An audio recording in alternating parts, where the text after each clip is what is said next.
Gupta dynasty के लिए अगर बात करें तो बेसिकली गुप्ता डायनेस्टी एनडीए का एक बड़ा टॉपिक है। रीजन नहीं कि अगर हम मिडिवल इंडिया में बात करें तो मिडिवल इंडिया स्टार्ट होने से पहले एंशिएंट में जो एक सेंट्रलाइज्ड एम्पायर आया था, वो सेंट्रलाइज्ड एम्पायर गुप्तास लेकर आए थे। इस गुप्ता पीरियड में इंपॉर्टेंट एस्पेक्ट ये आता है कि पूरी एंशिएंट इंडिया में जब हम लोग बात करते हैं, या तो मौर्यंस हमारे सामने एक सेंट्रलाइज्ड एम्पायर आते हैं एनडीए के पॉइंट ऑफ व्यू से, या फिर गुप्ता डायनेस्टी एक हमारी सेंट्रलाइज्ड एम्पायर आती है। जब हम लोग इसमें शुरू करते हैं तो आइए गुप्ता डायनेस्टी को शुरू करते हैं। सबसे पहले अगर हम ध्यान से देखें तो गुप्ता डायनेस्टी को स्टार्ट करने का क्रेडिट श्री गुप्त को जाता है। श्री गुप्त फाउंडर हुआ करते थे, बट लेकिन अगर इनके एस्पेक्ट्स में देखा जाए तो इन्होंने पब्लिक के लिए बहुत काम किया, रूलिंग अच्छे से की, बट ये इसे एम्पायर में डेवलप नहीं कर पाए। एम्पायर में इनका बेटा घटोत्कच भी इसको डेवलप नहीं कर पाया। इनके पोते या वीकेंड से घटोत्कच के बेटे चंद्रगुप्त फर्स्ट ने पहली बार इसे एम्पायर में डेवलप करना शुरू किया। अगर हम चंद्रगुप्त की बात करें तो उन्होंने 3 तरीके से इस पर काम किया। सबसे पहले अगर हम बात करें तो उन्होंने लक्षावी नेशन की प्रिंसेस से शादी करी, कुमारा देवी से, और अपने एम्पायर की मैट्रिमोनियल अलायंस के थ्रू सॉलिडिटी दिखाने की कोशिश करी बाकी सभी एम्पायर या बाकी सभी उस समय की रूलिंग क्लासेस को। जिससे हुआ क्या कि इनका धीरे धीरे पावर एंड रुतबा बढ़ा। तो उसकी वजह से इन्होंने अपना एरा स्टार्ट करा, कैलेंडर स्टार्ट करा, जिसको 319 में हम लोग बोलते हैं गुप्ता एरा। देन आगे बात करते हैं, जैसे जैसे इनके हाथ में पावर बढ़ती गई, इनको एक टाइटल मिला, या हम कह सकते हैं इन्होंने एक टाइटल लिया, नाम था महाराजा धीराज। दैट मींस राजाओं का राजा, या जो अधिराज, दैट मींस जिसके अधीन सारी प्रजा हो। आगे अगर बात करें तो ट्रू फाउंडर की कैटेगरी में अगर हम गुप्ता पीरियड में किसी को डाल सकते हैं तो केवल और केवल चंद्रगुप्त फर्स्ट हैं। इसी में आगे बढ़ते हैं तो इनका बेटे आते हैं, that is Samudragupta. Samudragupta 3 point of view से इंडियन हिस्ट्री में बहुत ज्यादा इंपॉर्टेंट है। पहला, उनके कोर्ट पोएट हरिसेन, क्योंकि यही वो हरिसेन हैं जिन्होंने प्रयाग प्रशस्ति पिलर पर अकबर के बाद अगर किसी का डिटेल अकाउंट डिस्क्राइब किया तो वो हरिसेन हैं। इनकी पॉलिसी होती थी वार एंड कॉन्क्वेस्ट, लड़ो और जीत लो। यही प्रयाग प्रशस्ति पिलर से एनडीए में मेजॉरिटी ऑफ टाइम आया हुआ क्वेश्चन है, किन किन रूलर्स के नाम उस समय प्रयाग प्रशस्ति पिलर पर थे। तो पहले रूलर का नाम आता है दैट इज अशोक, दूसरे रूलर का नाम आता है समुद्रगुप्त, तीसरे रूलर का नाम आता है अकबर। ये तीनों पॉइंट इंपॉर्टेंट हैं, ये याद रखिएगा, एनडीए में हेल्प करेंगे। आगे बात करते हैं, प्रयाग प्रशस्ति पिलर में ये सब कुछ लिखा होने के बाद पता चलता है कि नेपोलियन ऑफ इंडिया भी इनको एक ग्रेट हिस्टोरियन बी.ए. स्मिथ ने कहा। क्वेश्चन यहां उठता है, क्या नेपोलियन पहले आए थे इनसे? आंसर है नो, लेकिन किसी इंडिया के हिस्टोरियन ने भी तो इन्हें कंपेयर नहीं किया। इन्हें कंपेयर जो किया वो भी एक बाहर के हिस्टोरियन ने किया, तो वो किसी बाहर की ही पर्सनैलिटी से इंडिया में उन्हें कंपेयर करेंगे। तो इनका रुतबा बेसिकली नेपोलियन ऑफ इंडिया के बराबर दिया गया, जबकि कायदे में कहना चाहिए था कि नेपोलियन ने इनकी सारी पॉलिसीज को फॉलो अप करके पूरी दुनिया में अपना रुतबा बनवाया था। आगे बात करते हैं, अपने कोइंस पर ये वीणा बजाते हुए मिलते हैं, प्रिंटेड फॉर्म में मिलते हैं, जिससे पता चलता है कि कहीं ना कहीं ये म्यूजिक का भी एक अच्छा ज्ञान रखते थे। म्यूजिक का ज्ञान एक गुड एडमिनिस्ट्रेटर, एक गुड वॉरियर होते हुए दिखाता है कि ये कहीं ना कहीं ओवरऑल एक बैलेंस्ड पर्सनैलिटी थे, हर चीज को समझने की नॉलेज रखते थे। इसी में अश्वमेध सैक्रिफाइस किया था, इसी समय इन्हें कविराज और विक्रमांक का टाइटल मिला था। एनडीए में क्वेश्चन बहुत आता है, श्रीलंका के एक रूलर होते थे मेघावर्मन, उन्होंने बोध गया में भगवान बुद्ध का टेंपल बनवाने के लिए परमिशन मांगी थी, जो कि समुद्रगुप्त ने एक हिंदुइज्म या भागवतिज्म का फॉलोअर होते हुए भी उसे मना नहीं किया था, जगह अप्रूव करी थी और वहां मंदिर बनाने की उन्हें पूरी परमिशन दी गई थी। इससे पता चलता है कि समुद्रगुप्त अपने आप में एक बड़े वॉरियर और एक अच्छे राजा या रूलर रहे हैं। इसी में आगे बढ़ते हैं, तो जिसे golden age of ancient history कहा जाता है, नाम है दैट इज चंद्रगुप्त सेकंड, या हम लोग नाम लेते हैं चंद्रगुप्त विक्रमादित्य। बहुत सारे काम इन्होंने करे, जैसे एक बहुत कॉमन सी बात आती है, पूरी इंडियन हिस्ट्री में कितने लोगों ने अपना मंत्रिमंडल रखा, तो केवल 2 ही राजा हैं जिन्होंने 9 रत्न रखे हैं, या तो चंद्रगुप्त विक्रमादित्य के यहाँ पर 9 रत्न थे, या उसी के कंपैरिजन में अकबर ने 9 रत्न रखे थे। जबकि 2 ऐसे राजा आते हैं कृष्णदेव राय विजयनगर एम्पायर में, जिन्होंने उस समय अष्टप्रधान रखे थे, सॉरी अष्टदिग्गज रखे थे, जबकि मराठों में अष्टप्रधान शिवाजी ने रखे थे। तो इस तरीके से ये इंडियन हिस्ट्री के 4 मेजर रूलर आते हैं जिन्होंने कुछ अच्छा करके दिखाया था इन डिफरेंट पर्सनैलिटीज के साथ। अगर आगे बढ़ते हैं तो इनका अपने बड़े भाई रामगुप्त से वास्ता बहुत अच्छा नहीं था। उनकी वाइफ, जिनको दुर्वा देवी कहा जाता है, उनसे क्या मिलता है काफी सारी बुक्स में कि अफेयर था इनका। फाइनली अपने बड़े भाई रामगुप्त को मारकर एक तख्त पर आए थे। इन्होंने अपना मैट्रिमोनियल अलायंस नागाज के साथ बनाया था। नागाज की लड़की हुआ करती थी कुबेरनाथ, जिससे खुद ने शादी कर मैट्रिमोनियल अलायंस बनाया। जबकि कुबेरनाथ से जो इनको लड़की हुई थी प्रभावती, उसकी शादी भी सेंट्रल प्रोविंस के एक पावरफुल रूलर के यहाँ वाकाटाका रुद्रसेन सेकंड से करकर अपने पावरफुल एम्पायर को कंसोलिडेट किया था, स्ट्रेंथ दी थी। नॉर्थ में ये सॉलिड थे, सेंटर में नागाज और वाकाटाका सॉलिड थे। तो ये यूनाइट हो जाएगा तो सॉलिडिटी एम्पायर में आएगी। आगे विक्रमादित्य का टाइटल लेते हैं, सिंह विष्णु का टाइटल लेते हैं। इसके बाद बात करें तो पहला ऐसा बड़ा रूलर जिसने नंबर ऑफ सिल्वर कॉइन सबसे ज्यादा चलाया। अगर हम क्वेश्चन में गोल्ड कॉइन कहां से आए, तो वो गोल्ड कॉइन इनिशियल स्टेज में मौर्यंस लास्ट से शुरू हुए थे और पूरी तरह से इंडो ग्रीक्स में फैसिलिटेट होने लगे थे फॉर ट्रेड, एंड वो डेफिनेटली एट्रिब्यूटेड थे किंग के लिए। यहां पर ये silver coins and copper coins लेकर आते हैं। चाइनीज पेलिग्रिम फाइयान इसी समय पर इंडिया आया था, जिन्होंने इनके नवरत्न के बारे में सब कुछ बताया है। नवरत्न में कालिदास अब क्या आ जाते हैं, अमर सिंह आ जाते हैं, महावीर आ जाते हैं, धन्वंतरी। दैट मींस ये बड़े नाम आते हैं जो कि इंडियन हिस्ट्री में बड़ी इज्जत से लिए जाते हैं। ये पूरे मैंने यहाँ पर लिस्ट आपके लिए मेंशन की है कि पूरे 9 के 9 आदमी किस किस फील्ड से वो हुआ करते थे और कौन कौन से उनके फेमस लिटरेरी वर्क रहे हैं। पक्का इसको देख लीजिएगा, एनडीए में इसका क्वेश्चन कभी भी मैच द फॉलोइंग में आ जाता है। एनडीए के पॉइंट ऑफ व्यू से ये बहुत सॉलिड चीज है। आगे बात करता हूं, इन्हीं के बाद इनका बेटा कुमारगुप्त तक पर आया। इंडियन हिस्ट्री से 2 एस्पेक्ट्स में याद रखती है। पहला कि लॉर्ड कार्तिकेय भगवान शिव के बड़े बेटे, ये अकेले ऐसे बंदे थे जो भगवान शिव के बड़े बेटे की पूजा करते थे entire ancient medieval and modern history में, द ओनली रूलर।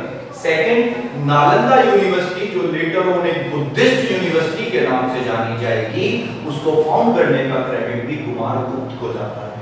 फाइनली कहते हैं महेंद्रगुप्त का इन्होंने टाइटल लिया था, बट इस समय तक आते आते इंडिया में बड़े लेवल पर हुन्स के अटैक होने लगे थे। उन्हीं हुन्स के अटैक की वजह से उनको चेस करते करते एम्पायर वीक हुआ, बट इनकी नेचुरल डेथ थी, लड़ाई में इनकी डेथ नहीं हुई थी।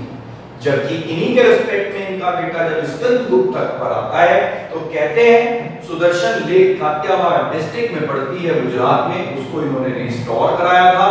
एंड हुन्स से इफेक्टिवली लड़ते लड़ते लास्ट गुप्ता रूलर थे जिनके बाद गुप्ता एम्पायर को कहा जा सकता है कि बहुत अच्छा नहीं कर पाया। रीजन, अगर कोई एक ही चीज बार बार किसी एम्पायर को हिट करेगी तो empire slowly and gradually weak होता जाएगा और जो इंटरनल थ्रेट्स हैं वो भी बढ़ती जाएगी। इसीलिए इसके बाद कोई बड़ा रूलर गुप्तास में नहीं हुआ। कंट्रीब्यूशन की बात कर लेते हैं तो एडमिनिस्ट्रेशन में किंग को बड़े बड़े हैवी वर्ड्स से नॉमिनेट किया जाने लगा। परमेश्वरा, महाराजा धीराज, परम भत्कार का। मोस्ट इंपोर्टेंट ऑफिस इनका कुमार अमात्याज होते थे। मिलिट्री ऑर्गेनाइजेशन फेडरल रखी थी, अपने बंदों में बांट के सेना को रखते थे, स्टैंडिंग आर्मी रखी जाती थी। Largest number of gold coin ancient India में उन्होंने ही चलाए, जिन्हें दिनार्स कहा गया। बट क्वेश्चन आता है कि गोल्ड कॉइन्स सबसे पहले कौन लाया? लेटर मौर्य एरा में आए। डेफिनेटली एट्रिब्यूटेड गोल्ड कॉइन्स किसने चलाए? तो वो इंडो ग्रीक्स ने चलाए। एंड लास्ट यहां पर आता है सबसे लार्ज नंबर पर कॉइन्स कैसे आए? तो वो गुप्ता पीरियड लेकर आया। आगे बात करते हैं सोशल डेवलपमेंट को लेकर। तो कास्ट सब कास्ट में डिवाइड हो गई और ज्यादा डिवीजन सोसाइटी में बढ़ा, जिसमें शूद्र की कंडीशन कहते हैं थोड़ा सा इंप्रूव हुई, क्योंकि शूद्र अपने आप में दो कैटेगरी में डिवाइड हुए, जिनमें एक शूद्र और एक चांडाल्स कहलाए, अछूत कहलाए। पहली बार यहां हिस्ट्री में मिलता है। इनका जिक्र फाहियान ने अपनी बुक में किया है कि जब वो नगर में आते थे तो बाकी सारी अपर क्लासेस उनसे डिस्टेंस बना लिया करती थी। वो नगर को साफ करते थे, अपने खाने पीने का सामान जो बाहर उनके लिए रख दिया जाता था उसे उठाते थे और चुपचाप नगर से निकल जाया करते थे। जबकि इसी समय पर फर्स्ट वीमेन की पोजीशन में भी डिक्लाइनेशन दिखता है। सती का पहला इंसिडेंट अर्न एमपी में भी इन्हीं के समय में होता है।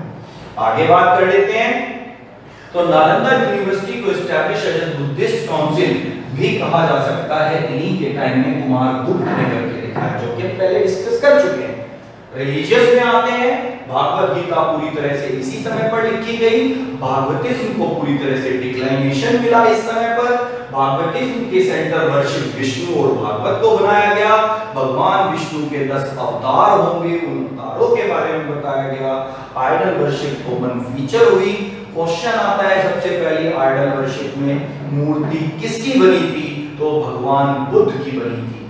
लेटर ऑन धीरे धीरे सभी हिंदू गॉड एंड गॉडेसेस की मूर्तियां बनी। आगे विष्णु टेंपल इन्होंने देवगढ़ में बनवाया, देन स्मॉल टेंपल सांची में बनवाया, ब्रिक टेंपल भित्तगांव में बनवाया। इस तरह से गुप्ता आर्किटेक्चर के हमें एविडेंसेस मिलते हैं।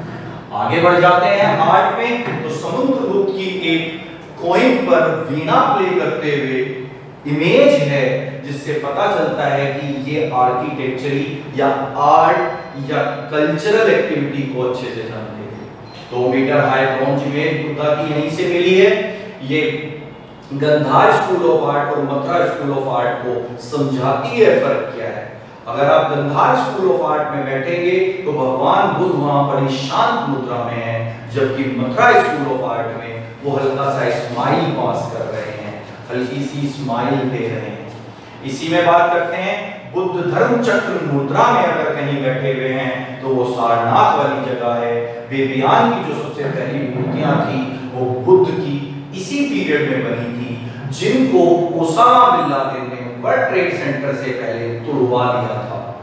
आफ्टर दैट अजंता की पेंटिंग, भाग पेंटिंग ग्वालियर में, ये सब इसी समय में हुआ।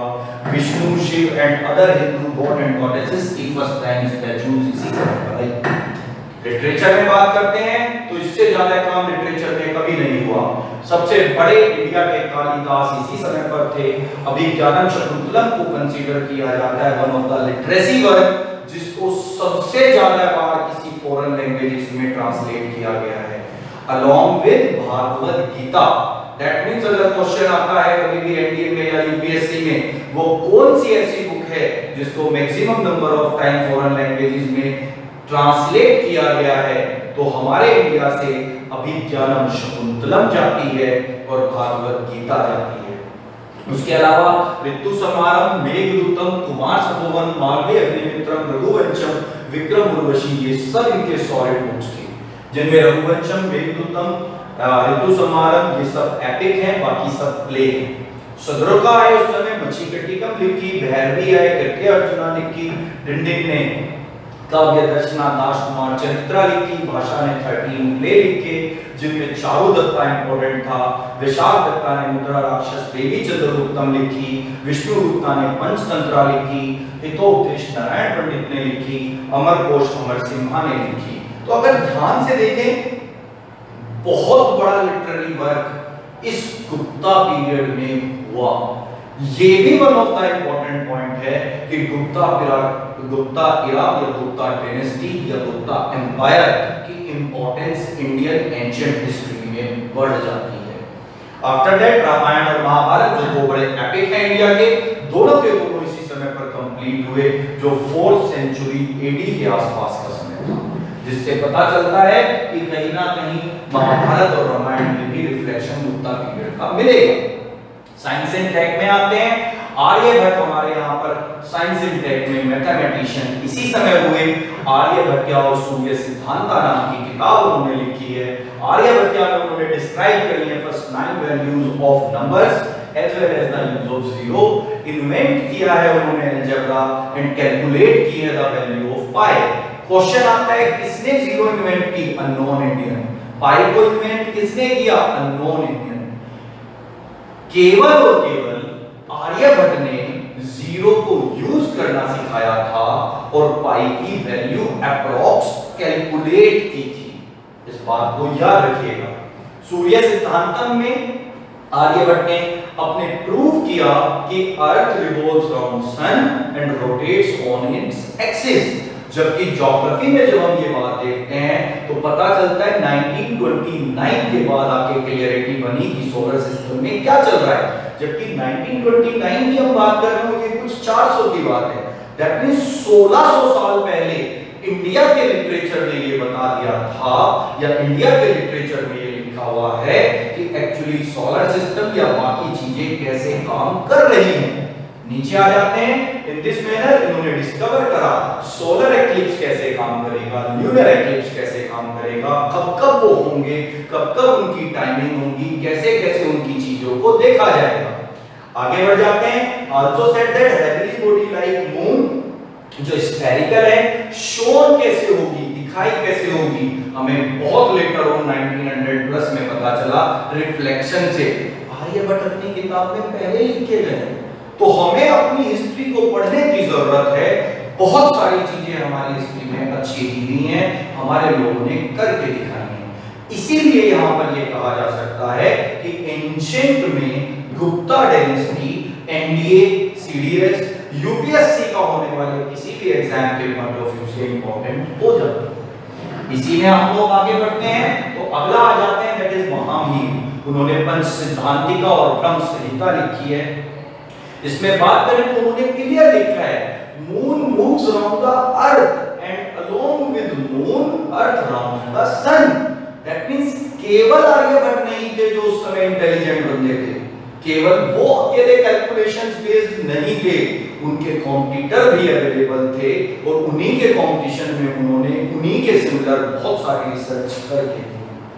अगला आ जाते हैं ब्रह्मगुप्ता, जिन्होंने अपने मैथमेटिशियन सिद्धांत ब्रह्म स्फटिक सिद्धांता में लॉ ऑफ ग्रेविटेशन लिखा है। क्या इस समय तक न्यूटन पैदा हुए थे? No.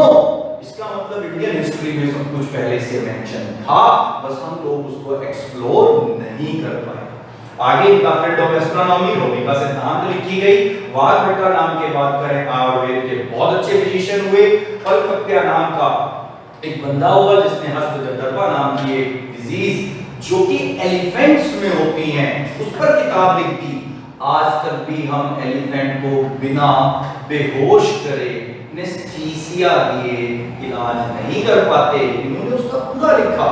And last but not least जो इंपॉर्टेंट आता है वो ये कि इनकी कोड लैंग्वेज संस्कृत थी। दैट मींस संस्कृत अपने आप में टिपिकल लैंग्वेज थी।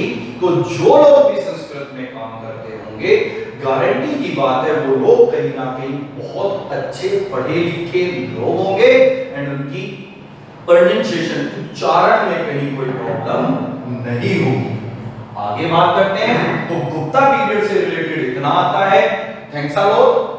अगर आपको ये वीडियो अच्छी लगती है तो हमें मोटिवेट करें, सब्सक्राइब करें, लाइक करें, हम लोगों की वीडियोस को शेयर करें। जल्दी ही आपसे अगली दिल्ली सल्तनत की वीडियो के साथ मैं मिलूंगा। Thanks a lot. Thanks a lot.